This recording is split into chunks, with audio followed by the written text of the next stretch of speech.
On today's show, we get ready for winter with a most unique fall get-together. This story proves wishes do come true. In a classroom, Mr. Waltz found a new way to educate his kids. He brought the outdoors inside. Kind of crumble them up a little bit. And a new recipe just in time for the holiday season.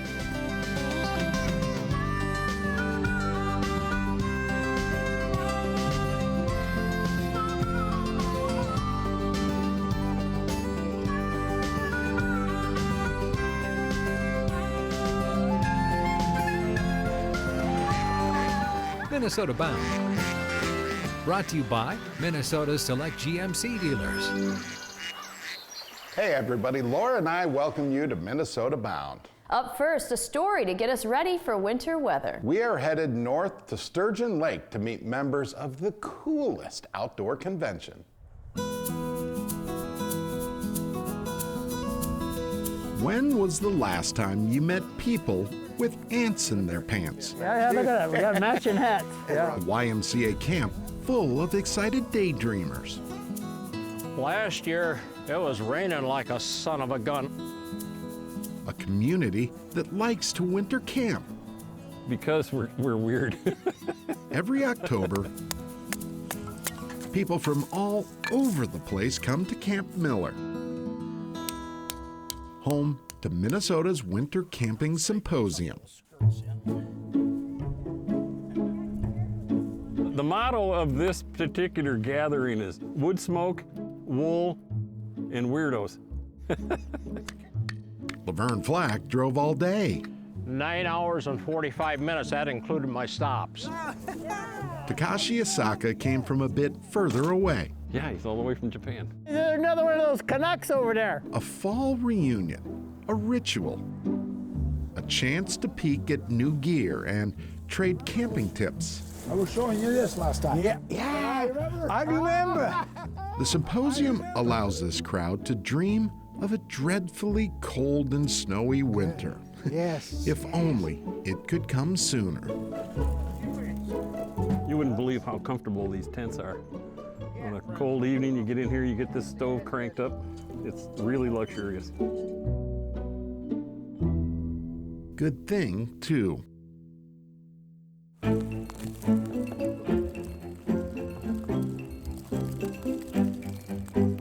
Yes, this is great.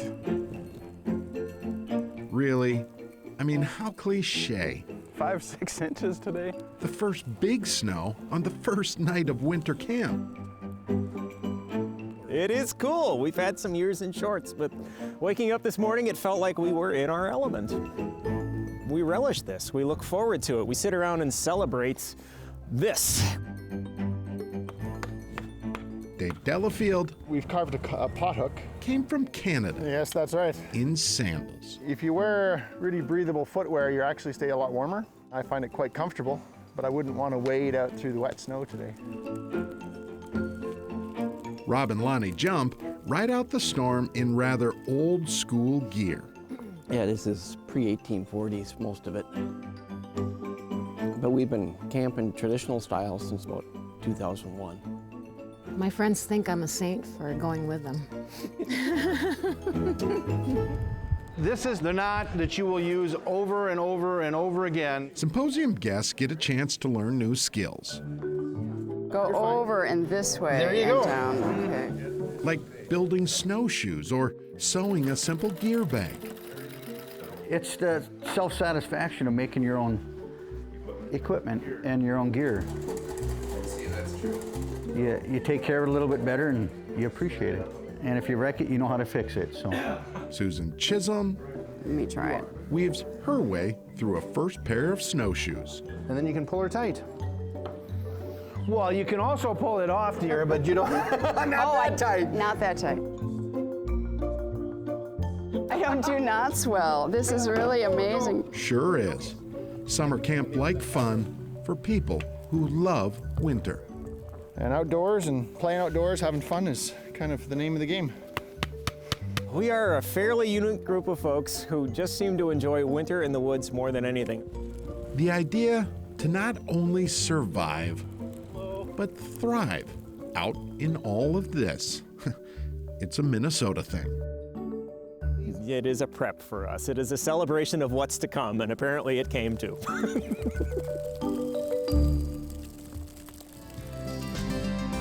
Coming up next, meet a Minnesota teacher making a difference. He brought the outdoors right into his classroom. Minnesota Bound is brought to you by Minnesota's select GMC dealers, Rapala Ice Force, Star Bank, and by Pearson Salted Nut Rolls.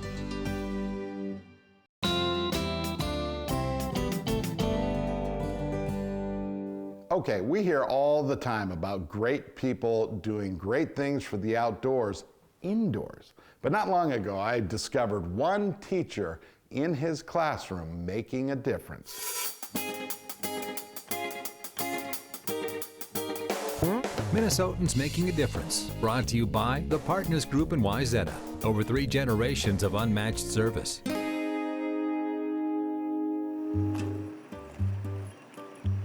Outdoor education, rather elementary at Palmer Lake. Wait, I know what you liked. You liked when we got back in the room, didn't you, Alex? I really liked that you were cheering on your classmates, no matter if they were ahead, behind, you were encouraging, and that was really cool to see. This is a story about one teacher's passion. What are things that you like the best? Not that long ago, Mr. Waltz, as the kids know him, had a bit of an outdoor epiphany. He thinks he might have figured out a way to better teach kids. Seems like his idea worked hook, line, and sinker. It's great because you walk in and it immediately catches your attention and you wonder, what's this room all about? What's this teacher all about? And then one day in 2nd grade, he surprised us with the ice house and the boat. Teacher Waltz's boat, a real boat. My old duck boat is in there. First duck boat I went duck hunting in with my dad. When he decided to design his classroom, he really looked at ways to bring in the outdoors to his classroom. An idea based off what educators call the learning studio model. It gets rid of traditional school desks and chairs and offers a different environment for kids to learn. I also have my first ice fishing house. Stools in there with a little light. They can go in there if they wish. The kids are able to choose their spots and do the activities that they want to do in a more comfortable, less structured setting. There's choices that come along with this, and I think that that's good to empower them. Remember when we planted before, what did we look at? How did we What Mr. Waltz cannot bring indoors, he instead takes his kids out too. We're going to go out and plant the sunflower seeds. Okay, come on and find a spot along the sidewalk over here. Here we go. Today, the kids dirty their hands in a simple garden. See a rock, what can you do with the rock? Take it out and just put it to the side. Are we going to throw the rock? No. Teacher hopes students will watch seeds sprout and eventually flourish, much like their own learning curve. No eating any of the bugs. We're having lunch and you don't want to ruin your lunch today. Aww. I know, they're extra, just something else for the kids to do and enjoy nature a little bit more. I just thought it would be an easy thing. We can measure it. We did some graphing last year with it, and it was something fun for the kids. Well, Mr. Waltz has a great passion for teaching, and he is a lover of the outdoors, and so he's found a way to really meld his love for teaching with a love for outdoors. In the classroom, just watch. The unique props sure look like they work. Every time I come in from recess, this is where my place where I always relax, because I like the pillows and stuff. Yeah, I'm working on what we did when we went to the courtyard and we planted like pumpkins, sunflowers, and other kind of plants. Yeah.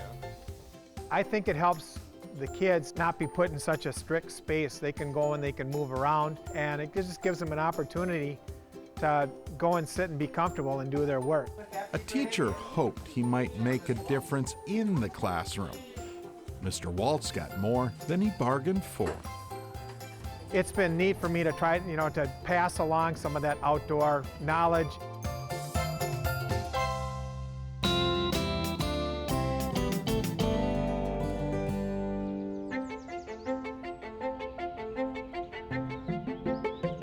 So if you want to attract all-around birds to your backyard in the wintertime, I would suggest the black oil sunflower seed as the base of all of your bird feeding.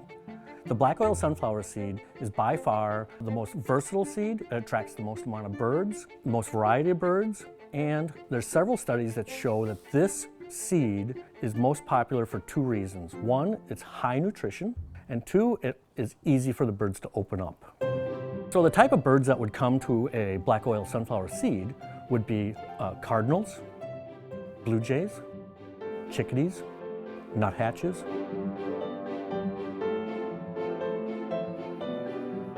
So this is the perfect feeder for black oil sunflower seeds. Single perch, large opening, bird can reach inside and take as many seeds as it likes.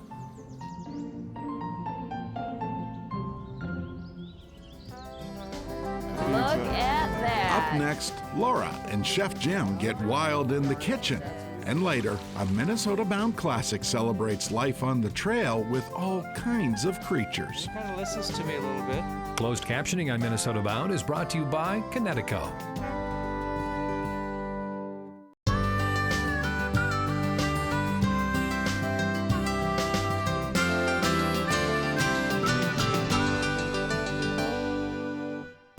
It's time to get wild in the kitchen. I'm here with Chef Jim Kimberg from Crave Restaurants. And Chef Jim, it is deer hunting season. And what are we making today? I have a feeling it involves venison. It does. I love this time of the year. So if you're like me, you got your deer harvested, you got it processed, you end up with a lot of ground venison, you ended up with some sausages. A lot of deer sausage, I noticed. I love the sausage too, but you're always thinking of different things to do with it. So today we're doing a venison flatbread with a bratwurst, the venison bratwurst. That sounds delicious. First step, we're gonna get the flatbread crust ready to roll. If you could do me a favor and just brush a little olive oil on there. Yeah, just nice thin little coating on that. Sprinkle a little bit of dried oregano on top of that. Dried oregano. So next comes the sauce. The sauce. This is probably the most important ingredient, yes? Look at that, you're a natural. Time to slice the sausages. Let's cut it up. These are pre-cooked. They are pre-cooked, yep. And we just finished them on the grill a little bit, give them a little bit more flavor. We are ready for assembly. So let's get some of that venison bratwurst on there. Okay. Can't have too much sausage, can you? I don't think so. Apparently not when I make pizza. How's that? That looks beautiful. Next step is the cheese. Let's get some cheese on top of that sausage. And are we using Wisconsin cheese curds? We are using Wisconsin cheese curds, of course. Awesome. So yeah, just kind of crumble them up a little bit and put them on top.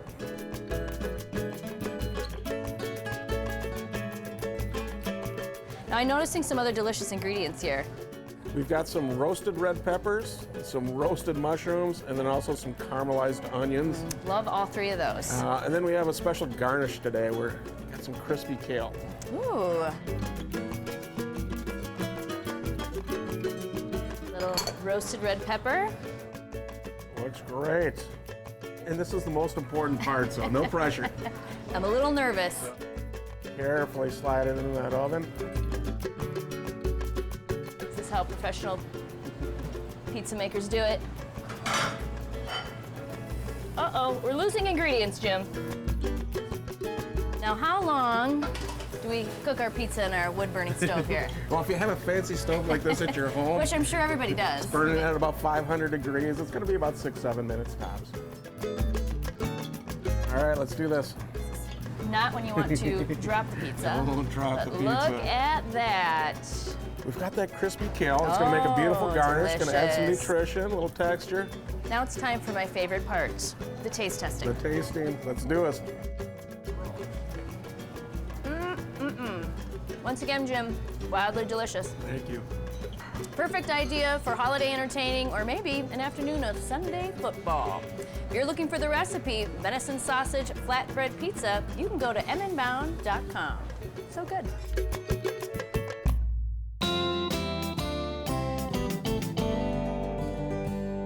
Hi, I'm Terry Tuma. Let me show you my favorite way of hooking a waxworm or silver wiggler, for that matter, ice fishing with small ice lures. And the common approach is always to thread it on in this fashion. And what I hear so many times is Don't let that sunfish see the point of that hook. So it ends up to be sort of a glob, if you will, in this fashion. But just over the years of experimenting and working with these types of grubs, and again, it's going to apply to silver wigglers and so forth, and it's to hook it through the tip and right at that brown end, and just hook it. And you need a very sharp hook, just to pierce. You do not want to rip that skin, but you want the natural juices to flow out, and just let it hang in this fashion, and that becomes more productive. Give it a try. I think it's going to improve your success for both sunfish and crappies this winter. Straight ahead, Ron Shera hits the trail with a rare beast of burden. Minnesota Bound is brought to you by your local carrier dealer, Radco Truck Accessories, and by Totem Resorts, the premier destination for world-class fishing.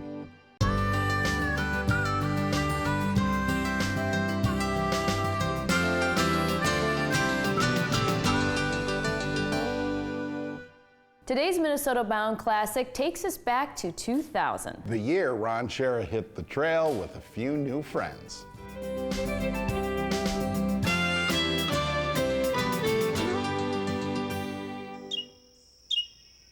These are the famed Smokey Mountains, majestic and, as the name implies, mysterious. The Smokies cradle the past in rolling meadows where time, it seems, has paused, waiting for the next winds of change to sweep across the mountain peaks. Yes, the Smokies have seen a lot in their days, but the face of tomorrow has never, perhaps, looked like this, or this, or this. This is Tinkerbell. She gives kisses. You hungry, Rock? 3 years ago, Bob McIntyre and his wife Kathy started using llamas to help visitors explore and hike the scenic wildness of Smokey Mountain National Park. And the role llamas play on a hike may surprise you. It's okay, baby. We were avid backpackers, and one day I blew out my knee.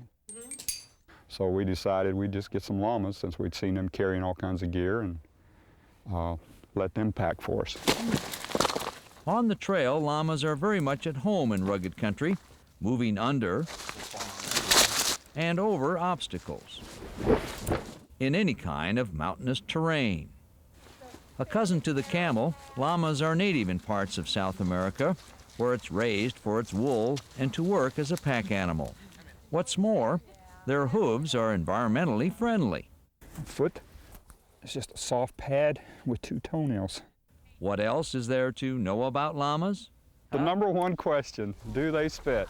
I got so tired of trying to explain it away, I just say yes now. Spit and hum. But it's nothing to fear. Llamas seem to enjoy hiking more than spitting. I like the animal itself. They're very manageable. They're friendly. Friendly and handy. With a load capacity of up to 60 pounds, a llama can pack a picnic that makes lunch in the woods feel like a banquet. And when you hike together, well, you tend to bond together. And he kind of listens to me a little bit. Honestly, I was a little skeptical of it. I love to hike and get out, and I thought, why would I want to drag an animal? But I enjoyed it very much. They're very sweet. So sweet, in fact, Rocky and I were on a first-name basis. Can you say Ron? That's good. Thank you very much. Who knows? Maybe this is the perfect hiking companion. One that'll follow you anywhere. Come on, come on.